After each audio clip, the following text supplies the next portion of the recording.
Un instante, una foto. Hemos venido aquí hoy a muchas cosas. Una época de cambios que devienen un cambio de época. A muchas cosas, a caminar, a marchar, a saltar, a cantar. Una frase, un sentimiento colectivo, las ganas de hablar de nosotros en nuestro idioma. Pero entre tantas cosas de las que hoy hemos venido a hacer aquí a Mar del Plata hoy, Nuestros problemas, nuestras soluciones, nuestra América adulta y soberana. y cada uno de nosotros trajo una pala. Un fantasma recorre Europa y el mundo entero. Una pala de enterrador. Un continente que expone a la faz del mundo entero sus conceptos, Una pala de enterrador. sus fines, sus aspiraciones. Y una frase que lo resume todo, Porque aquí en Mar del Plata gritada en el lugar indicado, está la tumba del Alca. en el momento exacto. Vamos a decirlo. Vamos a decirlo. Alca, Alca, al carajo. A partir de este momento, Alca, Alca, al carajo. las fronteras se abren y la patria se agranda. Esto es Al Carajo. Noticias, política y cultura de América. Esto es Al Carajo. Alca, Alca, Alca, al carajo. Alca, Alca, Alca, al carajo. Capítulo número 3, temporada 14 de Al Carajo. Bienvenidos, bienvenidas. Desplegamos el mapa del continente sobre la mesa de radio, micrófonos mediante, para delinear el viaje que preparamos para esta ocasión. Vamos a tener, como siempre, noticias, país por país y región por región, títulos en desarrollo. Vamos a hacer historia de la región también, con nuestro compañero Juan Francisco Martínez Pería, docente, historiador del Centro Cultural de la Cooperación de Buenos Aires, Argentina, escritor e investigador. Vamos a tener voces directamente desde los territorios, en enlace con las radios, integrantes de ALER, la Asociación Latinoamericana de Enseñanzas Radiofónicas, y también vamos a tener música, recetas y literatura. De eso se encarga Mavi Sosa, que también gestiona nuestro canal de YouTube y le da un poco de movimiento a nuestras redes sociales. Estamos en Twitter, estamos en Facebook, estamos en Instagram, Al Carajo Radio, por el nombre del programa. Nuestro canal de YouTube también, Al Carajo Radio. Allí hacemos la emisión en vivo de cada uno de nuestros capítulos y queda el archivo de todo lo que viene pasando en este 2023 y también resguardo histórico de contenidos y programas de las temporadas anteriores. 14 temporadas tiene ya Al Carajo con esta que está en curso. En el aire estamos en distintos días de la semana y en distintos horarios en medio centenar de radios comunitarias, populares, alternativas, rurales, también radios escolares, radios universitarias y radios públicas. El punto de partida es AM530, la radio de las Madres de Plaza de Mayo, Somos Radio, de Buenos Aires, Argentina, y la réplica rueda por todas las emisoras amigas que nos dan un lugar en su grilla de programación, radios de Argentina, de Bolivia, de Chile, de Uruguay, de México, y también gracias a internet esas fronteras se expanden y llegamos a cualquier lugar del mundo. Empezamos. Mi nombre es Pablo Daniel Ovín, en la conducción y producción periodística. Damos la vuelta por las primeras noticias, primeros titulares y su desarrollo informativo. Del Atlántico a los Andes, del cerro a la cordillera. Al Carajo. Las noticias de América.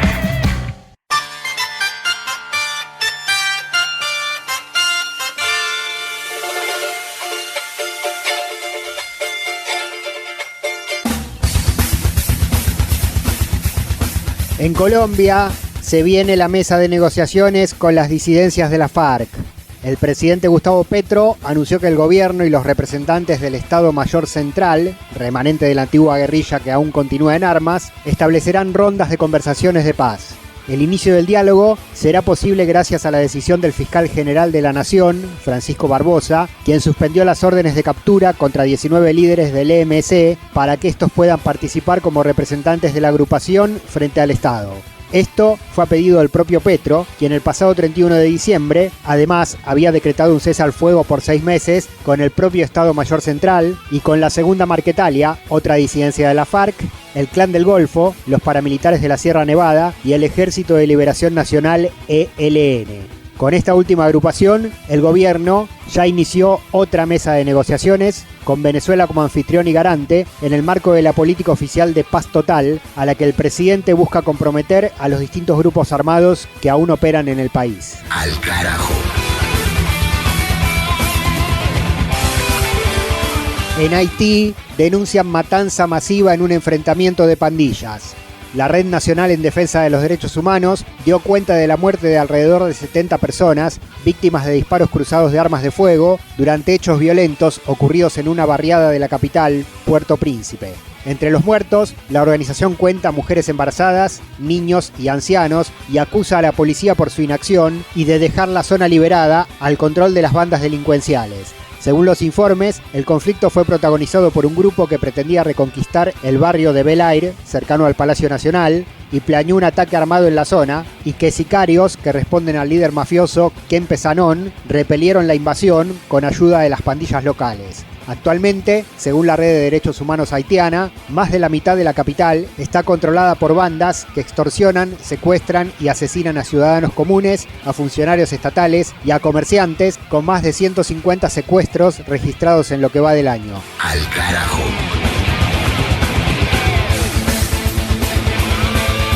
En Brasil, el gobierno vuelve a exigir visa a ciudadanos de Estados Unidos por falta de reciprocidad.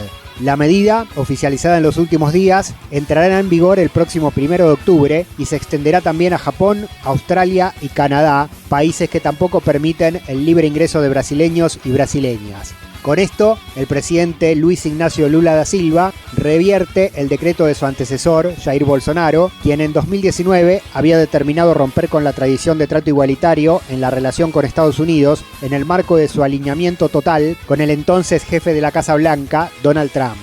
El canciller Mauro Vieira informó que la decisión soberana fue tomada después de consultar a los 4 países sobre la posibilidad de otorgar exenciones de visa a los nacionales brasileños y ante la negativa de los 4 gobiernos, automáticamente se aplicará la misma medida a la inversa.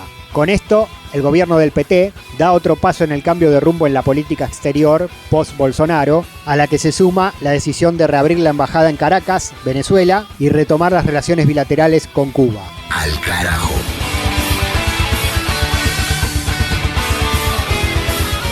En México, López Obrador rechazó alertas sobre seguridad en el país emitidas por el gobierno de Joe Biden. Se trata de un pronunciamiento del Departamento de Estado norteamericano que recomienda no viajar a 6 estados mexicanos, especialmente luego del secuestro de 4 estadounidenses que finalizó con la muerte de 2 de ellos, ocurrido recientemente en la ciudad fronteriza de Matamoros. Ante esto, el presidente AMLO acusó a la Casa Blanca de paranoia, de doble discurso, denunció la existencia de una campaña contra México por parte de políticos conservadores de Estados Unidos y apuntó contra las corporaciones de medios de comunicación del país del norte por querer, según él, crear una percepción de inseguridad. En respuesta, levantó la apuesta, asegurando que México es más seguro que Estados Unidos y que si no fuera de esa forma, no estarían llegando tantos norteamericanos a vivir en la capital y en todo el país.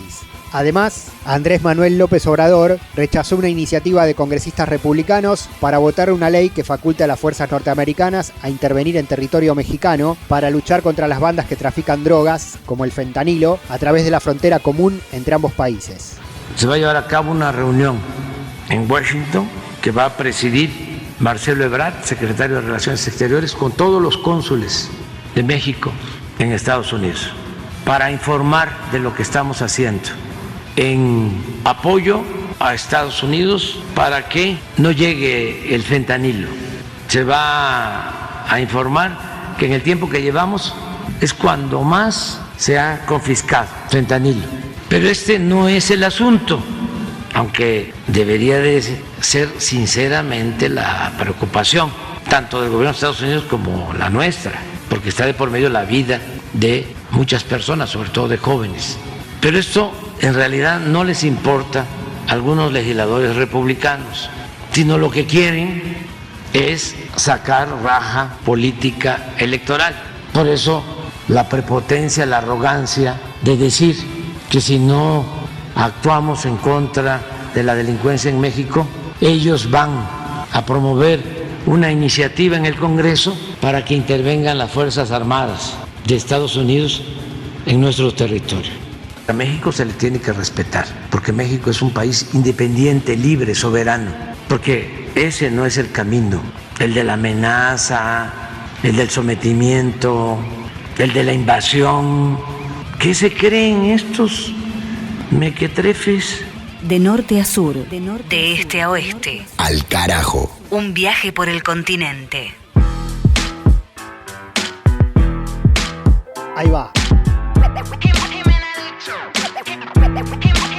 Y ahora, sonidos de la América Central. Para continuar con el programa, la saludo a Mavi Sosa para aportar a la lista de canciones Explorando por el Continente. Hola Mavi. Hola Pablo, hola a todos y todas las que escuchan Al Carajo. Como siempre traemos un poco de nuestras músicas de América Latina y esta vez vamos a escuchar a la guatemalteca Rebecca Laine. Rebecca Laine es socióloga, poeta y rapera feminista. Son algunas de las definiciones que le caben a esta artista que hace algunos años fundó Somos Guerreras, un espacio para visibilizar el trabajo de las mujeres de Centroamérica en el hip hop. A través de Somos Guerreras se lograron generar espacios de formación, de convivencia y de producción de eventos destinados principalmente, centralmente, a las mujeres. Rebecca Laine, la artista, viene de una familia que le dio una intensa pelea a la dictadura militar allá por inicios de la década de los 80. Su tía fue la guerrillera y poeta Rebeca Eunice Vargas Braguiroli, detenida y desaparecida por el ejército guatemalteco en 1981. Toda esta historia está en las letras de Rebecca. Habla de injusticias, habla de luchas y principalmente habla de la revolución feminista. Ella tiene misterio, ella tiene poder, porque ella lucha como mujer, ella tiene misterio. Jimena lucha. En 2021, para el Día del Inmigrante, Laine publicó el tema Si yo pudiera quedarme. Lo escribí porque nadie merece muerte o cárcel por buscar una mejor vida. Todas las personas merecemos poder migrar con dignidad, explicó la cantante en la publicación de este tema. Escuchamos por la guatemalteca Rebecca Laine, Si yo pudiera quedarme. Se secaron las siembras, llegaron huracanes. La palma africana erosiona la tierra de nuestros hogares. Los recursos escasos, explosión de volcanes. Igual que las minas que ocupan sagrados lugares. La violencia y su indiferencia me obligan a buscar la permanencia en otro lugar donde hay más conciencia y no nieguen trabajo por mi apariencia. Militares, pobreza extrema, mis documentos son un problema. No puedo entrar en ningún esquema social si la sociedad me quema. Sin salario, siendo de un barrio y con mi familia sin lo necesario. Me obliga a ver lo que vieron varios que cruzan muros por tener algo. Que cruzan desiertos por tener algo. Que cruzan ríos por tener algo. No existe frontera más grande que mis sueños. Lo hacemos por darle futuro a los más pequeños. No existe bandera que del mundo sean dueños. El planeta es de todas y todos los que lo habitemos. Y si yo pudiera quedarme quizá hoy no fuera migrante. Mis pasos llenos de esperanza merezco un futuro brillante. Y si yo pudiera quedarme quizá hoy no fuera migrante. No merezco muerte o cárcel por buscar oportunidades. Y si yo pudiera quedarme quizá hoy no fuera migrante. Mis pasos llenos de esperanza merezco un futuro brillante. Y si yo pudiera quedarme quizá hoy no fuera migrante. No merezco muerte o cárcel por buscar oportunidades.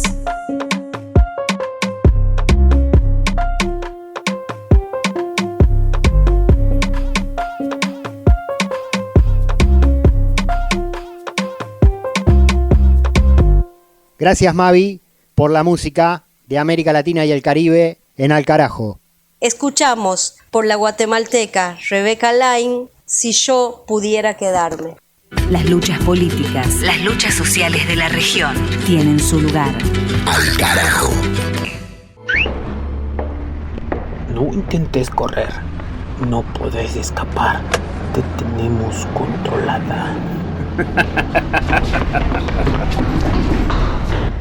¿A dónde me llevan?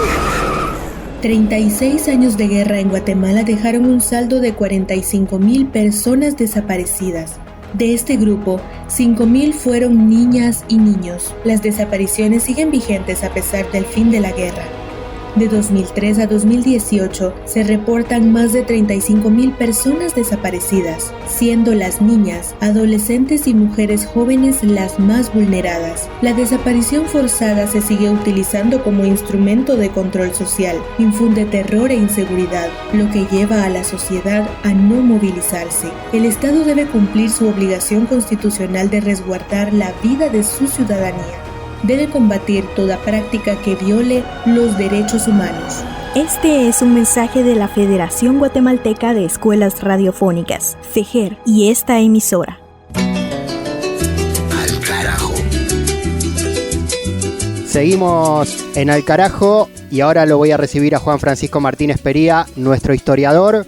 Vamos a hablar de las constituciones latinoamericanas, de las reformas para transformar las situaciones políticas y los status quo a lo largo de la historia reciente. Hoy por hoy se está discutiendo, por ejemplo, una reforma constitucional en Perú, otra en Chile, que no logran avanzar. Nos vamos a centrar en la Constitución Argentina de 1949, en la reforma que trajo los principios sociales que Perón ha establecido, como dice la marcha peronista.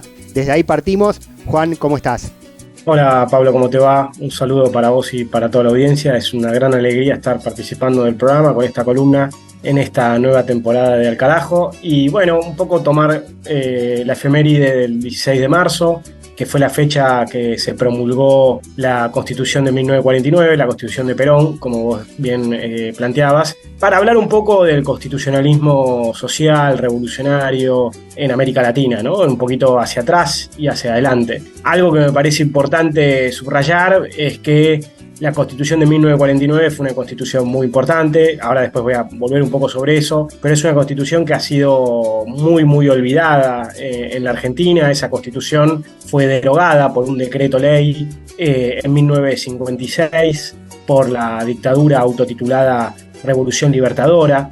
Lo hicieron además el 1 de mayo. El 1 de mayo, bueno, la Argentina y el mundo es el Día Internacional de los Trabajadores, pero además, y eso era una fecha muy importante para el peronismo, pero además, bueno, es una fecha histórica importante porque fue la fecha en la cual Urquiza se rebeló en contra de Rosas. Y bueno, para aquellos que tienen algunas ideas de historia argentina y de peronismo y antiperonismo, saben que los antiperonistas querían identificar fuertemente a Perón con Rosas, ¿no? Algo que es muy importante decía que esta constitución fue abolida por un decreto ley y fue muy olvidada, y yo te lo puedo decir directamente porque yo estudié Derecho, además de haber estudiado Historia, estudié Derecho y soy docente en la Facultad de Derecho de la Universidad de Buenos Aires, y la mayoría de las cátedras casi no se refieren o directamente no se refieren a esa Constitución de 1949, a pesar de la enorme importancia que tiene. Hablando un poquito más en general de las constituciones y para ir llegando a la Constitución de 49 y después avanzar, algo que es muy importante es que América Latina fue pionera en términos de constitucionalismo social, ¿no?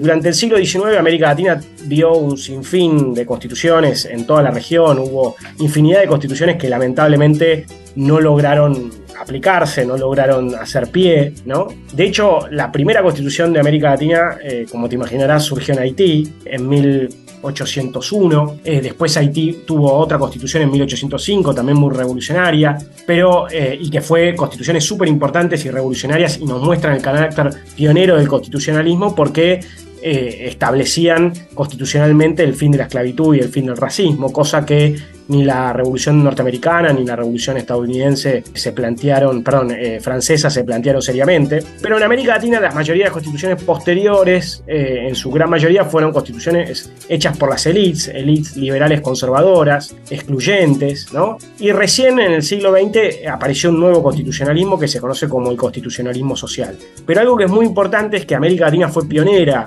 en ese constitucionalismo social. En general, muchas veces cuando se habla de constitucionalismo social se piensa que la primera constitución social fue una constitución de Alemania, de la República de Weimar, después con la crisis, ¿no? de la Primera Guerra Mundial, pero en realidad la primera constitución social fue promulgada en América Latina en México, ¿no? En 1917, lo que se conoce como la Constitución de Querétaro.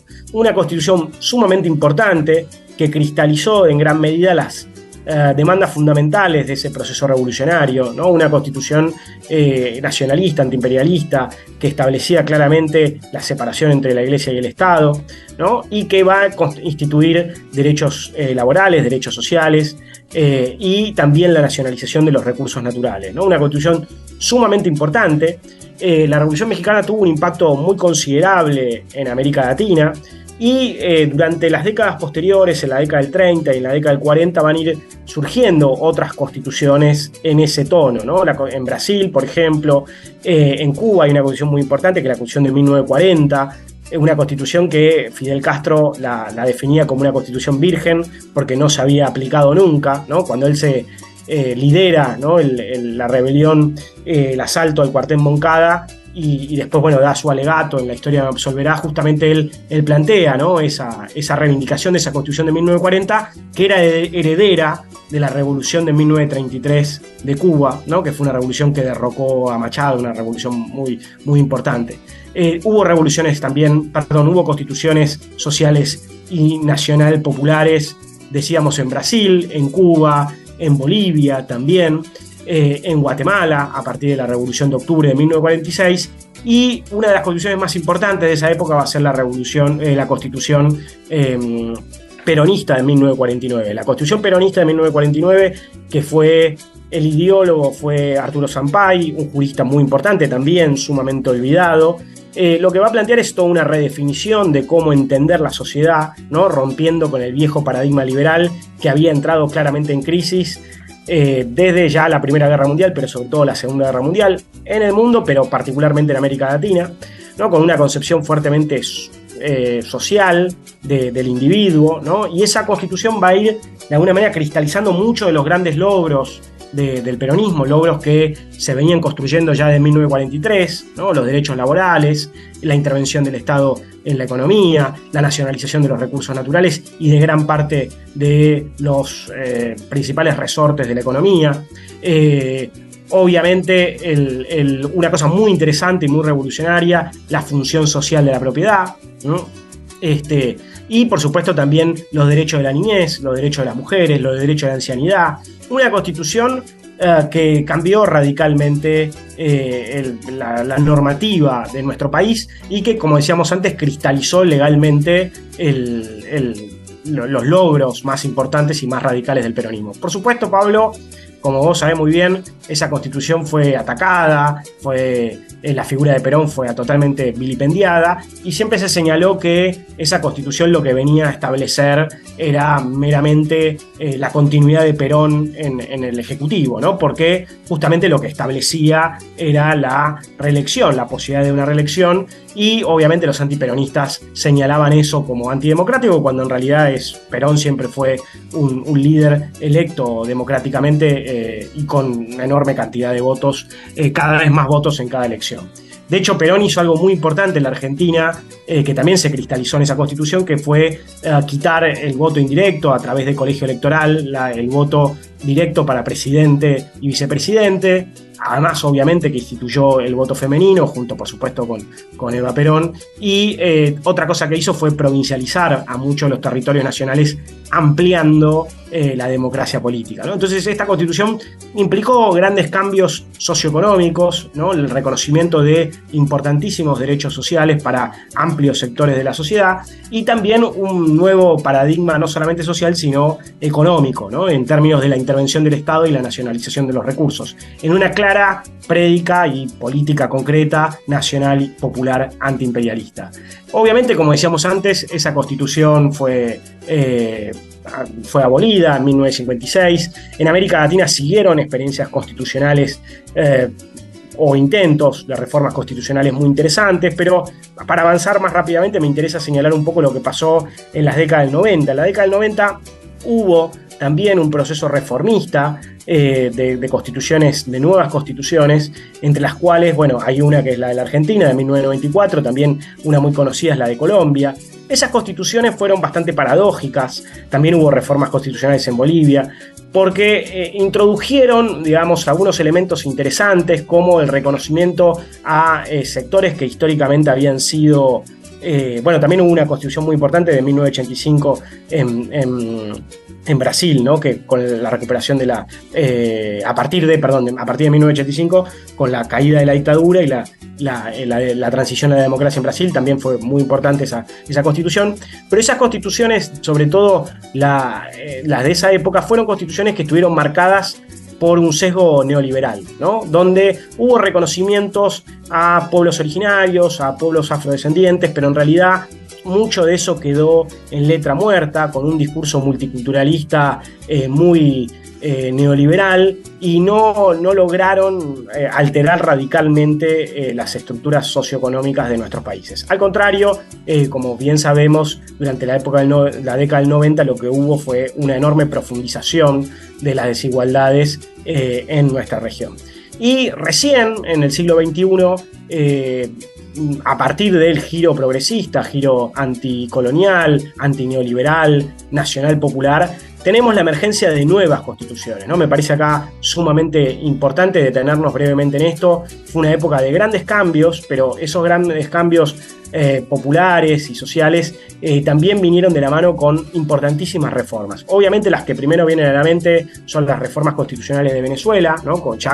Desde el comienzo de la presidencia de Chávez, ¿no? Recordemos que Chávez, cuando jura, ¿no? Él dice juro sobre esta constitución putrefacta, ¿no? Y él promueve una reforma constitucional de 1999, cambiando la estructura del país, incluso cambiando el nombre, ¿no? La República Bolivariana de Venezuela. Después va a continuar con esas reformas constitucionales, donde lo que va a impulsar es una nueva estructura para el Estado y sobre todo, por ejemplo, la idea de democracia participativa, que fue una novedad sumamente importante. También tenemos las reformas claves, me parece las más interesantes fueron las de Ecuador y sobre todo las de Bolivia, que la de Bolivia particularmente, las dos van a, por ejemplo, introducir los derechos de la naturaleza, una gran novedad, ¿no? para el mundo, ¿no? Toda la idea de el postulado del buen vivir, que fue realmente muy novedoso y muy importante, introduciendo cosmovisiones de los pueblos originarios, y en el caso de Bolivia claramente reconfigurando, ¿no? El Estado boliviano como un Estado plurinacional, ¿no? Y me parece que esta nueva etapa de constitucionalismo social en América Latina fue sumamente interesante, no solamente con un proceso de nacionalización de recursos o ampliación de derechos sociales, sino yendo más allá, poniendo en tensión el histórico colonialismo interno que ha existido en América Latina y particularmente en países como Bolivia, por supuesto como Ecuador y bueno, como vos señalabas, en Perú, también desestructurando o intentando desestructurar el racismo, planteando lógicas de pluralidad jurídica y toda una serie de cambios que son sumamente importantes y que merecen muchísima atención. Como vos bien señalabas, la reforma constitucional de Chile apuntaba en ese sentido, en muchos de estos sentidos era heredero de estas discusiones de Bolivia, de Ecuador, de Venezuela y de otros debates previos de constitucionalismo social, pero lamentablemente, bueno, como sabemos, por referéndum esa reforma constitucional no fue aprobada. También en la Argentina, bueno, hay múltiples debates o hay grupos que promovemos, ¿no? Una reforma constitucional, pero pareciera que ese es un debate por ahora cerrado. Y creo que, y para concluir con la columna de alguna manera, creo que la Constitución de 1949, aunque parece que está en el pasado, está en el futuro, ¿no? Me parece que hay mucho ahí para recuperar. Totalmente, totalmente. Y bueno, muchas de las reformas constitucionales en la década de los 90 y posteriormente también terminaron con golpes de Estado o con intentos de, ¿no? Recordar el intento de Manuel Zelaya en Honduras en el 2009 que termina con su destitución violenta. Bueno, y nombraste Chile, que si bien todo fue por un proceso democrático, la derecha y los medios de comunicación se encargaron de demonizar ese proceso para voltearlo a través de un temor instalado en la opinión pública también. Las constituciones, las reformas, están encuadernadas en bellos libros en cada uno de nuestros países. Siempre te pedimos por bibliografía y por libros. Bueno, en este caso, ¿a dónde podemos remitirnos? Bueno, quiero retomar una cosita, Pablo, que vos decías, ¿no? Que los cambios constitucionales durante la década del 80 y del 90, los intelectuales, los académicos se dedicaron muchísimo a discutir sobre la transición, ¿no? Sobre la transición política, y hubo toda una gran valorización de la democracia y de los cambios constitucionales. Por ejemplo, también se habló mucho de la crítica al presidencialismo, los problemas del presidencialismo, se planteó la idea de parlamentarismo en América Latina, que hubo de hecho ciertas experiencias. Un caso bastante problemático es obviamente el caso de Perú.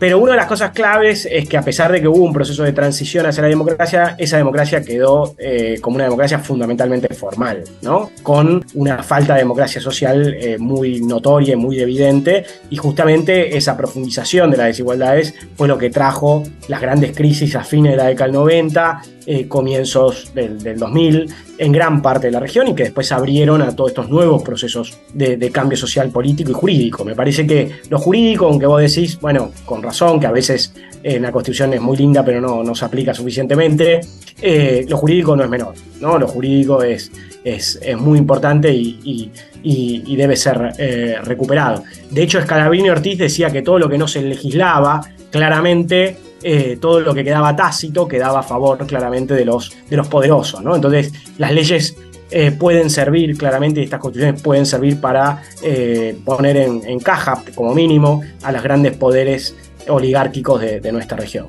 Libros hay muchísimos, se me ocurre que obviamente uno puede leer directamente las constituciones. Invito a la audiencia a que lea la Constitución de 1949 si es que no la conoce. Va a quedar muy sorprendido, muy sorprendida por las ideas que hay ahí expresadas. Yo tengo una edición muy linda que viene con toda una introducción, digamos, ¿no? Que cuenta la nueva cosmovisión social que se está impulsando en esa Constitución. Así que me parece que leer la Constitución de 1949 es fantástico, leer las constituciones de Perú, de Ecuador, de Bolivia, de Venezuela también es un ejercicio muy valioso. Recomiendo la lectura de una obra clave de Arturo Sampay, que es Constitución y Pueblo. A Marcelo Koenig, un político, intelectual argentino, secretario general de Descamisados y amigo también mío, tiene un libro muy lindo que se llama Constitución para Todos, ¿no? Donde habla de la Constitución de 1949 y del pensamiento de Sampay. Y después hay una obra muy valiosa para reflexionar sobre el nuevo constitucionalismo latinoamericano de un intelectual y jurista argentino, también amigo, que se llama Alejandro Medici, que vale mucho la pena, que se llama La Constitución Horizontal. No lo recomiendo porque sean amigos míos, sino porque realmente vale muchísimo la pena y creo que pueden alumbrar mucho sobre estas problemáticas tan urgentes. Muy bien, igual si es amigo suyo es garantía. Muy interesante lo legal y lo constitucional y las reformas y la lucha por esos cambios. Muchas veces desde la izquierda se mira todo como un único camino hacia una revolución que cambie todo de raíz, y los procesos de cambios constitucionales a través de la legalidad y de los ámbitos democráticos fueron también mojones importantes en las transformaciones, así que está muy bueno. Y bueno, tenemos más constituciones y reformas por delante de que recuperar y otras que se están luchando en distintos países, así que es una buena semilla esta columna de Juan aquí en Al Carajo. Juan, como siempre, muy interesante, nos encontramos en tu próxima intervención acá en el programa. Muchas gracias, Pablo, es una alegría participar. Un saludo para vos y toda la audiencia. Juan Francisco Martínez Pería, historiador del Centro Cultural de la Cooperación de Buenos Aires, Argentina, en Al Carajo. Continuamos. Al Carajo. Una crónica de la región. Guajira para el recuerdo.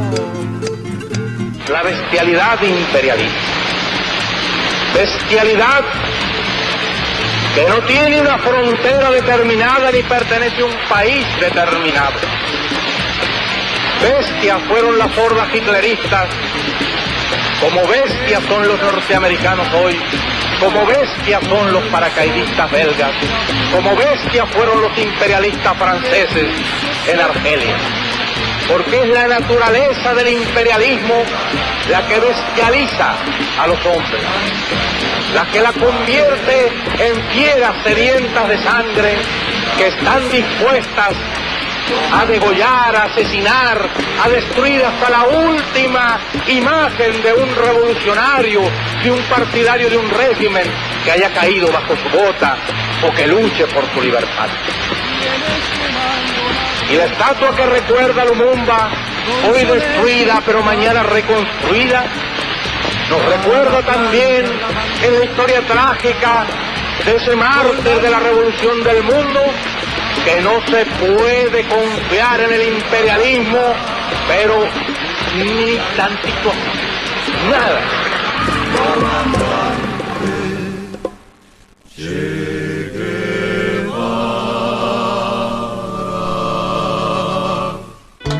Al carajo. Al carajo.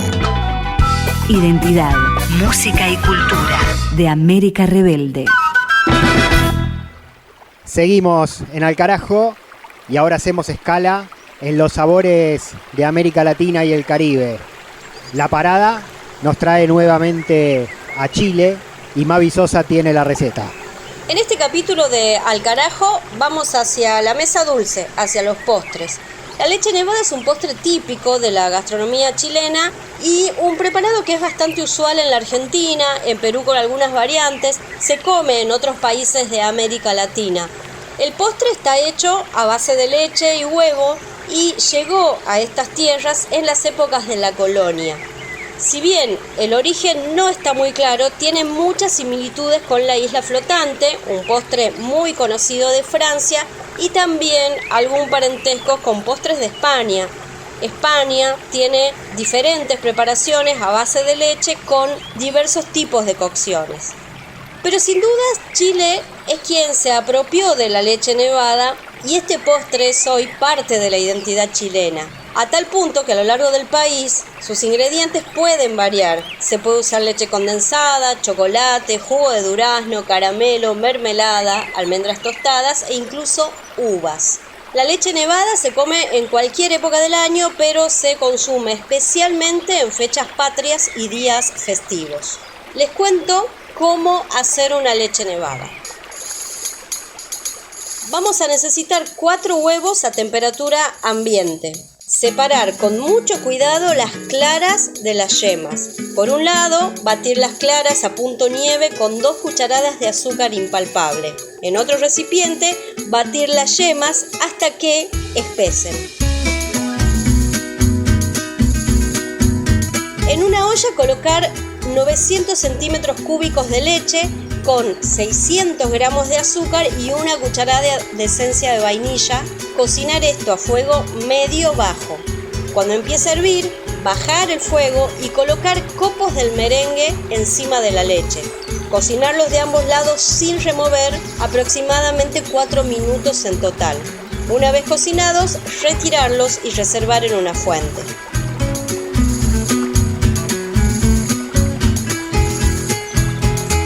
A las yemas batidas, añadir 100 centímetros cúbicos de leche y 2 cucharadas de maicena disuelta en agua. Mezclar bien y añadir esa preparación al resto de la leche mezclando permanentemente. Cocinar durante 5 minutos aproximadamente hasta que la preparación se espese. Luego, colarla y esperar a que se enfríe.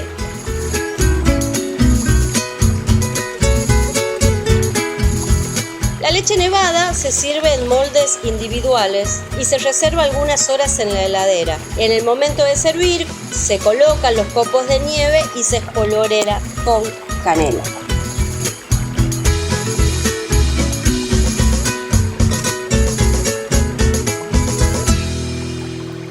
Ni tratados de libre expoliación, ni tratados como incapaces. Al carajo.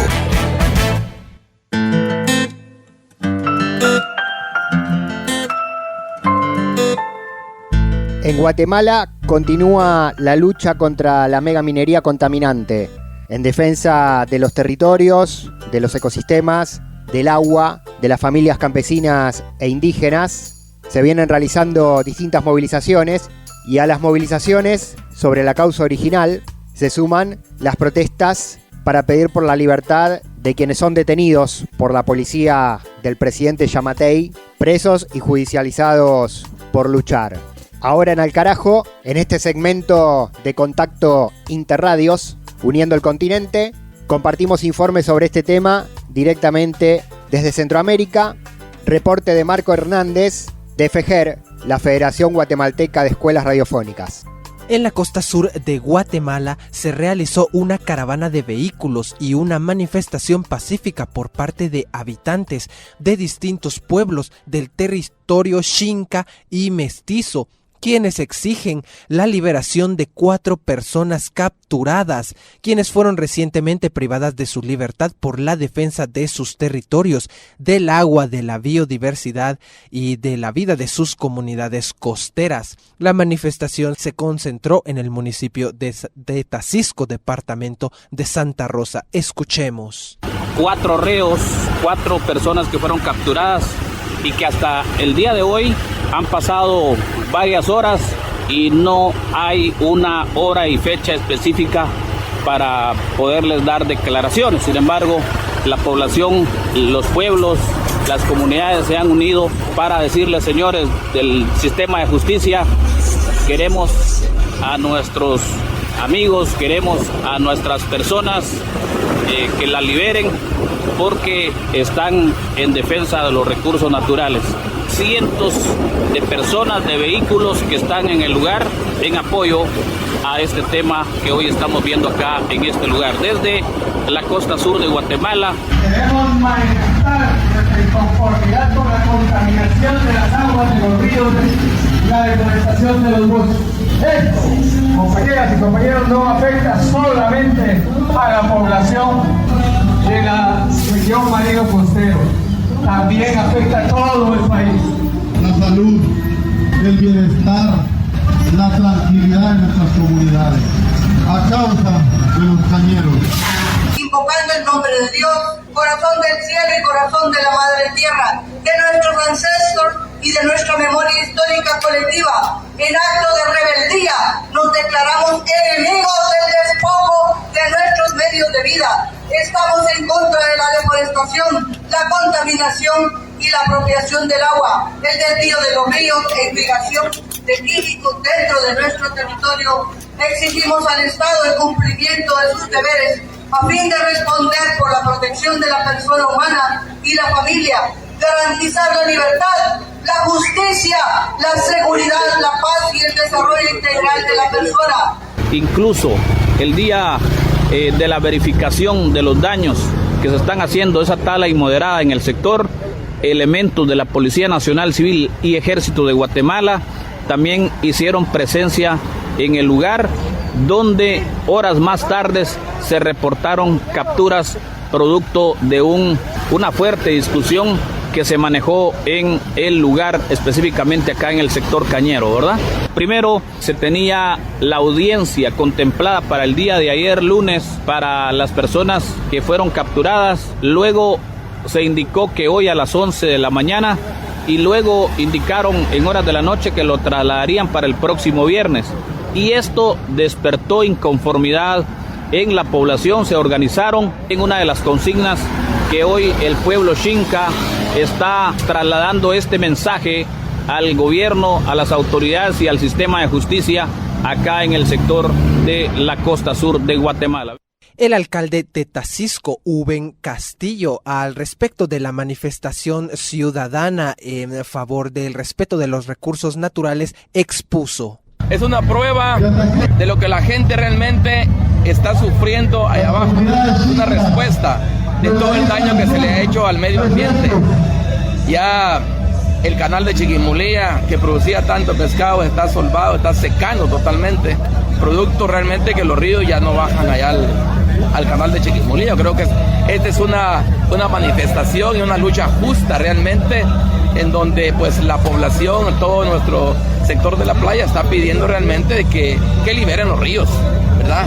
También el tema del medio ambiente, o sea, es una lucha contra el medio ambiente, pues, o sea, a favor del medio ambiente, porque hay muchas fincas que están realmente devastando, así que talando todos los árboles que realmente son los que nos dan vida, nos dan salud, nos dan oxígeno, y creo que pues nosotros acá también estamos a favor del medio ambiente, ¿verdad? Que se protejan y que estas aguas pues lleguen directamente como era antes, ¿verdad? ese canal había pero mucho suficiente pescado, había, así que eran toneladas de pescado que producía, la gente vivía, así que tenía mucho alimento, pero hoy con toda esta contaminación, con todo el desvío de los ríos, bien la tala de árboles, todo eso pues ha afectado, y yo creo que la gente está molesta por esa situación. Municipio de Tacisco, unamos esfuerzos, luchemos por nuestro municipio. Aún estamos a tiempo de rescatar ese canal de Chiquimolía. Aún estamos a tiempo de recuperar los ríos. Los ríos no son del empresariado. Los ríos son nuestros, compañeros. Luchemos por esa causa. A las autoridades de gobierno, las autoridades ancestrales están en la lucha, pero tampoco vamos a permitir que ellos tengan una persecución. Marco Hernández informando desde los territorios.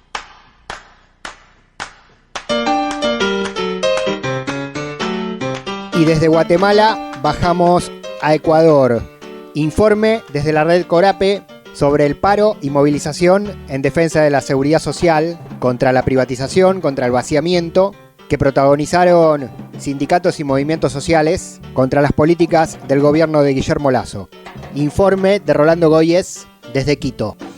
Defender al Instituto Ecuatoriano de Seguridad Social, pedir a la Asamblea que trabaje en favor del pueblo ecuatoriano y que el presidente Guillermo Lasso escuche los temas que preocupan a los ciudadanos, como es seguridad, salud, educación y empleo, fueron algunos de los motivos de la movilización que convocó las centrales sindicales del país para este 14 de marzo. Marcela Arellano, presidenta del Frente Unitario de Trabajadores FUT, señaló que ante lo que ocurre en el país, el primer mandatario debería dar un paso al costado. El gobierno no tiene la capacidad de diálogo, las organizaciones sociales, los actores sociales deben sentarse a dialogar y presentarle al país una propuesta alternativa. Tenemos en este momento un Estado fallido, un Estado que no asegura ni siquiera lo más mínimo la vida de las personas que viven en este país. Al consultarle sobre la situación del IES, dijo que la entidad está en crisis.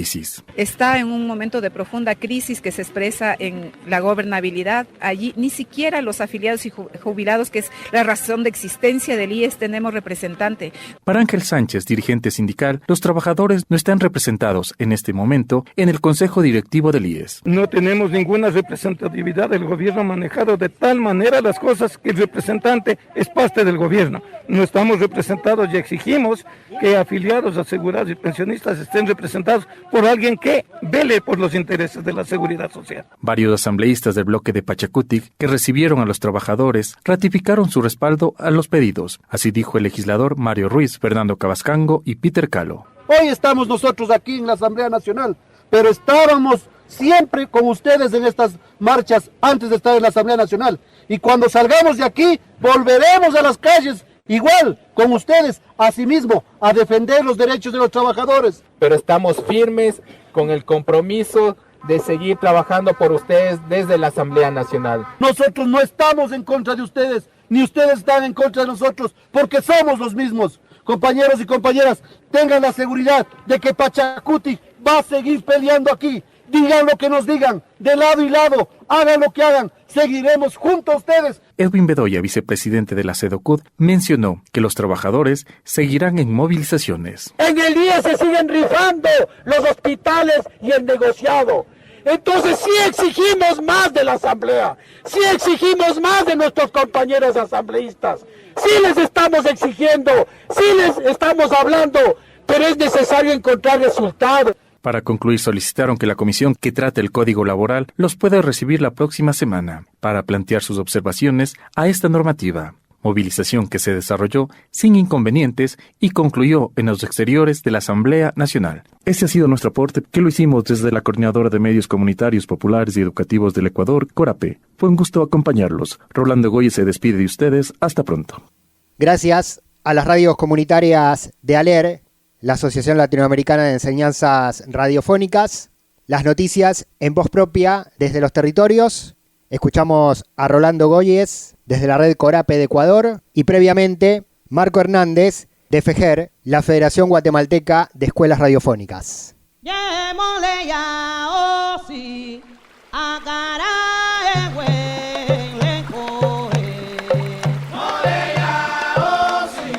Por Cimarrón no conocí a mis padres, ni los vi de siquiera. Pero eso no es triste, porque es la verdad. Como todos los niños de la esclavitud, los criollitos, como les llamaban, yo nací en una enfermería, donde llevaban las negras preñadas para que parieran. Para mí que fue el ingenio Santa Teresa, aunque yo no estoy bien seguro. De lo que sí me acuerdo es que mis padrinos me hablaban mucho de ese ingenio y de los sueños, unos señores de apellido La Ronda. Ese apellido lo llevaron mis padrinos por mucho tiempo, hasta que la esclavitud se fue de Cuba.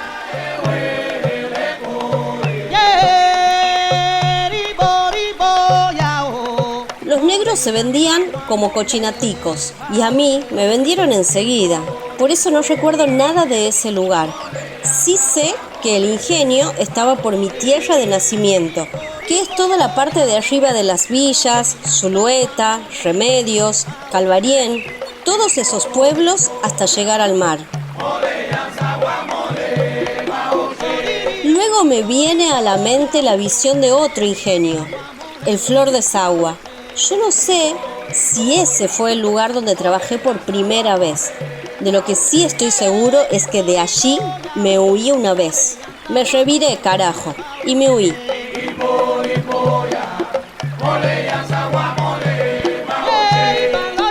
¿Quién iba a querer trabajar? Pero me cogieron mansito y me dieron una de grillos que si me pongo a pensar bien, los vuelvo a sentir. Me los amarraron fuertes y me pusieron a trabajar con ellos y todo.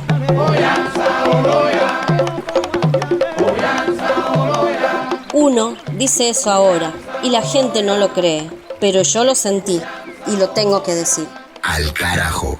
Aquí se queda la clara, la entrañable transparencia de tu querida presencia, comandante Che Guevara. Llegamos al final del capítulo número 3 de este ciclo 2023 de Al Carajo, temporada número 14. Viaje informativo, político, social, cultural e identitario por América Latina y el Caribe. Estuvo Juan Francisco Martínez Pería con la historia, estuvo Mavi Sosa con la música, con las recetas y con las lecturas. La escuchamos recién leyendo al cubano Miguel Barnett, nuestro autor elegido para esta temporada. Contamos también con las voces de los compañeros y compañeras de las radios comunitarias y campesinas de América Central, en vínculo con ALER, la Asociación Latinoamericana de Enseñanzas Radiofónicas, y trajimos la contraagenda informativa de la región, como hacemos semana tras semana en este espacio. Mi nombre, Pablo Daniel Ovín, en la conducción y producción periodística. Me despido hasta la próxima. Nos encontramos en el aire de esta radio en exactamente una semana, mismo día, misma hora y mismo dial que en el que nos escuchaste en esta oportunidad. Sonamos en cerca de medio centenar de radios comunitarias, populares, rurales y alternativas, y también en radios públicas y radios universitarias, en Argentina, en Bolivia, en Chile, en Uruguay, en México. Todos estos contenidos los generamos desde la radio de las Madres de Plaza de Mayo, AM530, desde Buenos Aires, para el continente. Nos encontramos en nuestra próxima emisión. Será hasta entonces. Gracias, gracias y más gracias. Con la luz de tu sonrisa, tu amor revolucionario te conduce a nueva empresa, donde espera la firmeza de tu brazo libertario. Aquí se queda la clara, la entrañable transparencia de tu querida presencia, comandante Che Guevara, de tu querida presencia, comandante Che Guevara. Alca, alca, alca, alca.